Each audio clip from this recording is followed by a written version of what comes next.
ओम नमो भगवते श्रीवासुदेवाय. ओम नमो भगवते श्रीवासुदेवाय.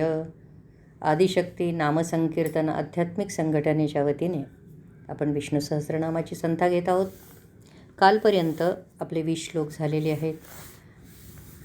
आज 21व्या श्लोकापासून आपण सुरुवात करूयात.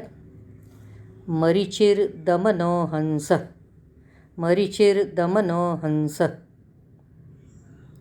मरीचिर दमनो हंस, सुपर्णो भुजगोत्तमः, सुपर्णो भुजगोत्तमः, मरीचिर दमनो हंस, सुपर्णो भुजगोत्तमः, हिरण्यनाभ सुतपः, हिरण्यनाभ सुतपः, पद्मनाभ प्रजापतिः, पद्मनाभ प्रजापतिः.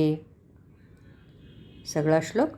मरीचिर दमनो हंस, सुपर्णो भुजगोत्तमः, हिरण्यनाभ सुतपः, पद्मनाभ प्रजापतिः. आता या श्लोकातले नावं पाहूत आपण. मला वाटते फार अवघड अक्षर उच्चारण्याच्या दृष्टीनं या श्लोकात नाही आहे.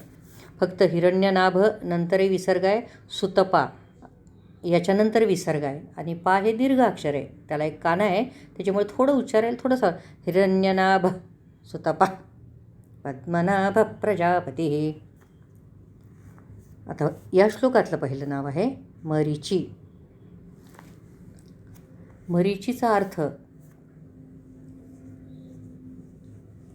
रामायणातला वेगळा आहे. नाव आहे ते मरीची किंवा मरीची ऋषी आहेत. पण मरीची शब्दाचा मूळ अर्थ आहे की जे किरणरूप आहे, प्रकाशरूप आहे, तेजस्वी आहे, स्वतःच तेज निर्माण करणार आहे. म्हणजे जे काही तेजांच्या वस्तू आज आम्हाला दिसतात, पाहतो आम्ही, त्या सगळ्या याच्यामुळे तेजस्वी झाल्यात, याच्यामुळे त्यांना तेज प्राप्त झालं आहे, याच्यामुळे त्यांना प्रकाश प्राप्त झाला आहे. मागच्या श्लोकामध्ये आपण एक नाव पाहिलं होतं, महाद्युती, अत्यंत तेजस्वी किंवा त्याच्या यादी असेल, भानू आहे. हे जे समानार्थी नावं शब्द जे आहेत, तर सगळ्यात प्रकाशमान असलेलं आहे, सगळ्यात प्रकाशमान, याच्यामुळे स्वयंप्रकाशित आहे आणि बाकी जे जे आम्ही पाहतो प्रकाशित आहे, याला सगळ्याला प्रकाश पुरवणार आहे. कोणाला? आम्ही सूर्य पाहतो, सूर्याला प्रकाश पुरवणार आहे. म्हणजे याच्यामुळे उपनिषदात असं की म्हणजे सगळे हे भयाने धावायला लागलेत. म्हणजे याच्या अनुशासनामध्ये हे सगळे आहेत. तेजाचं रूप उदाहरण घेतलं तर सूर्याला याच्यामुळे तेजस्वी होता आलेला आहे. छान श्लोक आहे उपनिषदामध्ये. मला वाटते गीता शिकताना आपण हा श्लोक पाहिलेला आहे. कठोपनिषदातला हा श्लोक आहे. न तत्र सूर्यो भान्ति न चंद्र तारकं नेमा विद्युतो भान्ति कुतोऽयमग्नि तमेव भान्तम् अनुभाति सर्वं तस्य भासा सर्वमिदं विभाती. म्हणजे सूर्यचंद्र ज्याच्यामुळे भासमान होतात, प्रकाशित होतात, तर अग्नीची काय गोष्ट आहे? कुतोय अग्निही, अग्नीचे. तर या सगळ्या गोष्टी याच्याजवळ आहेत. म्हणून समानार्थी जे जे नावं आलेले आहेत, मरीची आहे, भानू आहे,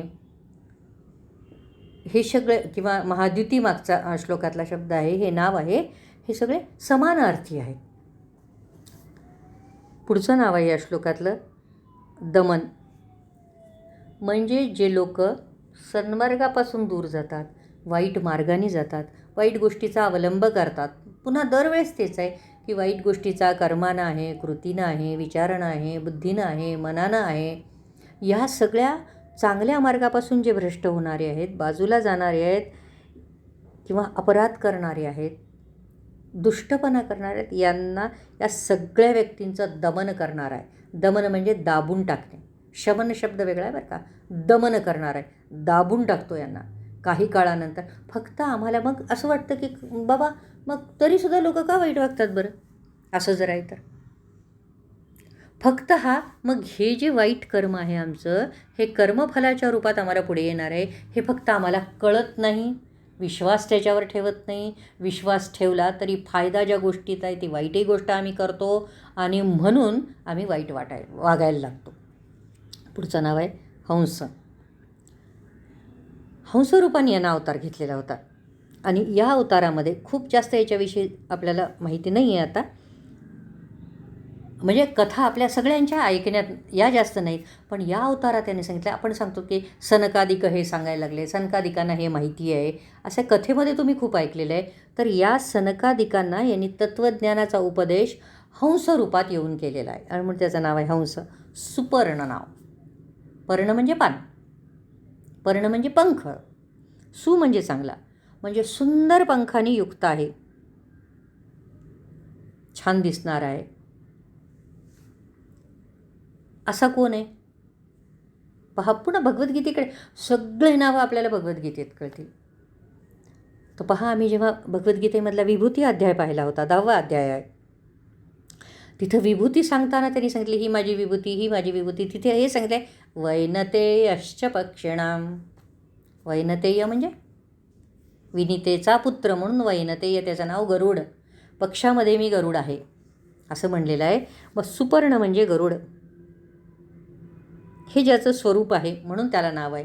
आणि उपनिषदामध्ये सुपर्ण या नावाने जी कथा आहे किंवा तत्त्वज्ञान सांगितले ते असं आहे की प्रवृत्ती आणि निवृत्ती, माणसाचे हे 2 पंख आहेत, याच्याद्वारे तो उडतो. याच्याद्वारे जे सांगितलं जातं, प्रवृत्ती आणि निवृत्ती हे दोन्ही मार्ग सांगितले जातात आम्हाला. नुसताच निवृत्ती मार्ग नाही आमच्यामध्ये, किंवा नुसताच प्रवृत्ती मार्ग नाही. असा जो धर्म आहे तो सुपर्ण आहे, ते भगवंताचं नाव आहे. त्याच्यानंतर पुढचं नाव आहे भुजगोत्तम. म्हणजे सापामध्ये, सर्पामध्ये अत्यंत श्रेष्ठ असलेला अनंत किंवा शेष त्यानं पृथ्वीला धारण केलेला आहे. नंतर कृष्ण अवतारामध्ये बलरामाच्या रूपात आलेला आहे, तो आहे भुजगोत्तमा. हिरण्यनाभ पुन्हा, ज्याची नाभी, हिरण्य म्हणजे सुवर्ण, ओके नाही. श्रीसूक्त सगळ्यांना तुम्हाला येत असेल, सांगतानाच ते हिरण्यवर्णां हरिणीं सुवर्णरजतस्रजां चंद्रां हिरण्मयीं लक्ष्मीं जातवेदो आव. हिरण्य, हिरण्य म्हणजे सुवर्ण, सोन्यासारखं चमकणारं, अशी ज्याची नाभी आहे, बेंबी आहे, तो त्याचा आकार सुंदर आहे. किंवा हिरण्य म्हणजे मागचा जो महाद्युतीचा मरीचीचा अर्थ गेलेला आहे त्याच्याप्रमाणे प्रकाशमान असलेला त्याचं नाव हिरण्य नाव. सुतपा पुढचं नाव आहे. की सुतपा म्हणताना की नरनारायण रूपानी या बद्रिकाश्रमामध्ये यांनी उत्कृष्ट तप केलेलं आहे. आणि या तपाला, चांगलं तप, जे इंद्रिय आणि मन यांची एकाग्रता जिथं साधली जाते त्याला श्रेष्ठ तप म्हणतात, चांगलं तप म्हणतात, योग्य तप म्हणतात. जे तप, या तपाची सगळ्यात चांगली गोष्ट ईश्वराचं दर्शन प्रत्यक्ष होणार. मग असं श्रेष्ठ तप ज्यांनी केलेलं आहे नरनारायण रूपामध्ये, म्हणजे बद्रीची जर गोष्ट तुम्हाला माहिती असेल बद्रीनारायणाची, तर त्यात ही सगळी कथा येते. नरनारायण या नावाने 2 वेगवेगळे पर्वत आपल्याला समोर दाखवतात, म्हणजे हिमालयाची शिखरं आहेत, ते पर्वत शब्द लहान आहे. तर मग असं चांगलं तप त्यांनी केलं आहे आणि म्हणून सुतपा असं त्याला म्हणलं जातं. आता पुढचं नाव आहे पद्मनाभ. पुन्हा पद्म म्हणजे कमळ. ज्याच्या नाभीमध्ये कमळ आहे, ज्याच्यामधून ब्रह्मदेवाचा उद्भव झालेला आहे, किंवा ज्याची नाभी कमलाप्रमाणे सुंदर आहे. अर्थ एकाच शब्दाचे वेगवेगळे अर्थ होतात. किंवा सगळ्यांच्या हृदयामध्ये, हृदय कमलामध्ये मुख्य स्थानी हा राहतो, म्हणून याचं नाव पद्मनाभ. पुढचं नाव आहे प्रजापती. प्रजेचं पालन करणार आहे, प्रजेचा पती आहे, जो पालन करतो सगळ्याच अर्थाने, हो की नाही. आमच्या मनुष्यामध्ये पती म्हणल्यावर एक विविक्षित अर्थ आहे, मर्यादित. पण ईश्वर म्हणल्यावर ईश्वर प्रजापती याचं नाव आहे की हा सगळ्याच अर्थानं आमचं पालन करतो. पुढचा श्लोक पाहूया. अमृत्यू सर्वदृक्सिंह. अमृत्यू सर्वदृक्सिंह संधाता संधिमान स्थिरः. संधाता संधिमान स्थिरः. अमृत्यू सर्वदृक्सिंह संधाता संधिमान स्थिरः. आता इथं संधिमानमधलं न लंगडं आहे, स्वर मिसळलेला नाही, न असं नाही, न. तर म्हणताना तसंच आलं पाहिजे. अमृत्यू सर्वदृक् सिंह संधाता संधिमान स्थिरः. खालची ओळ. अजो दुर्मर्षण शास्ता. अजो दुर्मर्षण शास्ता. म वर रफार आहे, श वर रफार आहे. तर म वरचा रफार दू नंतर घ्यायचा आहे, श वरचा रफार म नंतर घ्यायचा आहे आणि मग ण आहे. आता ह्याच्यात आहे की श पण मोठं आहे, षटकोनाचं श आहे. श श नाही, श. ण पण मोठं आहे, बाणाचं ण आहे, नळाचं न नाही. म्हणजे दोन्ही मोठे म्हणायचे आहेत, दीर्घ म्हणायचे आहेत. अजो दुर्मर्षण शास्ता विश्रुतात्मा सुरारिहा. विश्रुतात्मा सुरारिहा. सगळी ओळ. अजो दुर्मर्षण शास्ता विश्रुतात्मा सुरारिहा. सगळा श्लोक. अमृत्यू सर्वदृक् सिंह संधाता संधिमान स्थिरः. अजो दुर्मर्षण शास्ता विश्रुतात्मा सुरारिहा. नाव पाहू पहिलं आपण या श्लोकातलं. अमृत्यू. मृत्यू ज्याच्या ठिकाणी संभवतच नाही असा अमृत्यू त्याचं नाव. सर्वदृक्.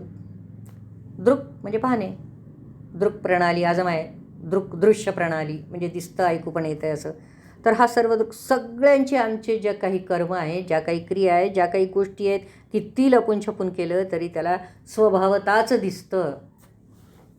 आणि दिसायला तरी समोर पाहिजे एखादी गोष्ट, हो की नाही. जेव्हा आपण दिसतो म्हणतो, स्वभावता दिसतो म्हणजे तिथंच आहे, आमच्यातच आहे, बाहेरून काही पाहावं लागत नाही आम्हाला, याच्यातच आहे, याला सगळंच जाणवतं आहे.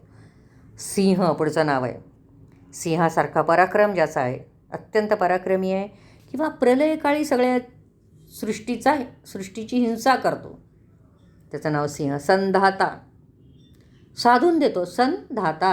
संधी करून देतो, साधून देतो, जुळवून देतो, मिळवून देतो, योग घडवून आणतो. कशाचा? व्यक्ती आणि त्याचं कर्मफळ. काय छान नाव आहे. हे एक नाव कळालं तरी मला वाटते की मी वाईट गोष्ट करणार नाही, की माझ्या कर्मफळाची गाठ घालूनच देणार आहे. कुठंही त्रिभुवनात पळा तुम्ही. पुढचं नाव आहे संधिमान. आमच्यात राहून फळाचा उपभोग तो घेतो, आम्ही घेतो खरं तर, पण आमच्यात तो राहतो म्हणून आम्हाला फळाचा उपभोग घेता येतं. मला खाता काय येतं, प्रत्येक गोष्ट मला का उपभोगता येते की तो माझ्यात आहे, म्हणून त्याचं नाव संधिमान. स्थिर आहे. सदा एका रूपात राहतो, त्याच्या स्वरूपात कधीच बदल होत नाही, कधीच फेरपालट होत नाही. अजय आहे. पुन्हा तेच नाव आहे की जन्मत नाही. किंवा दुसरा एक अर्थ होऊ शकतो त्याचा, की जो गमन करतो, जो जातो, भक्ताकडे आपण होऊन जातो, किंवा दुर्जनांना आपल्यापासून दूर ठेवतो. पुढचं नाव आहे दुर्मर्शन. त्याला सहन करणं अत्यंत कठीण आहे. याचं सत्ता, सामर्थ्य, चांगुलपण दुर्जनांना सहन होणार नाही, कधीकधी सज्जनालाही सहन होत नाही. पहा, चांगल्यांनाही सहन होणार नाही, कारण इतकं त्याचं विश्वरूप प्रचंड अकराळ विकराळ आहे. पुन्हा 11वा अध्यायच पहा. 11वा अध्यायात अर्जुन काय म्हणतो पहा. हे सगळं रूप पाहिल्यावर स्थाने ऋषिकेश तव प्रकीर्त्या. स्थाने ऋषिकेश तव प्रकीर्त्या जगत परश्यत्यनुरज्यते च रक्षांसि भीतानि दिशो द्रवंती सर्वे नमस्यन्ति च सद्दसंगा. स्थाने ऋषिकेश. आपल्या आपल्या जागेवर ये बाबा, हे सहन होत नाही. दुर्मर्षण. पुढचं आहे शास्ता.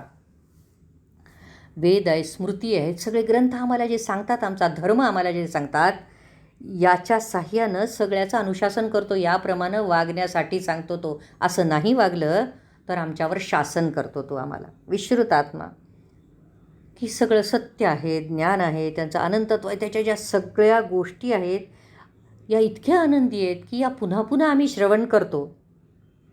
चांगल्या पद्धतीनं त्याचं ज्ञान व्हावं याच्यासाठी लोक, संत, महात्मे, ऋषीमुनी उत्कंठेनं प्रयत्न करतात, म्हणून त्याचं नाव विश्रुतात्मा आहे. पुढचं नाव आहे सुरारिहा. सुर अधिक अरी अधिक हा असा हा शब्द आहे. सुर म्हणजे देव, अरी म्हणजे शत्रू. देवांचे जे शत्रू आहेत त्याचा निपात करतो. पहा, किती गोष्टी पाहिल्यात आपण विष्णूच्या. सगळ्याकडे झालं नाही की पुन्हा आले विष्णूकडे, सगळ्या देवांकडे झालं नाही. इंद्र तर कायम पुन्हा विष्णूकडे येतो, आणि म्हणून त्याचं नाव आहे सुरारिहा. श्रीकृष्णार्पणमस्तु. आज आपण थांबूया.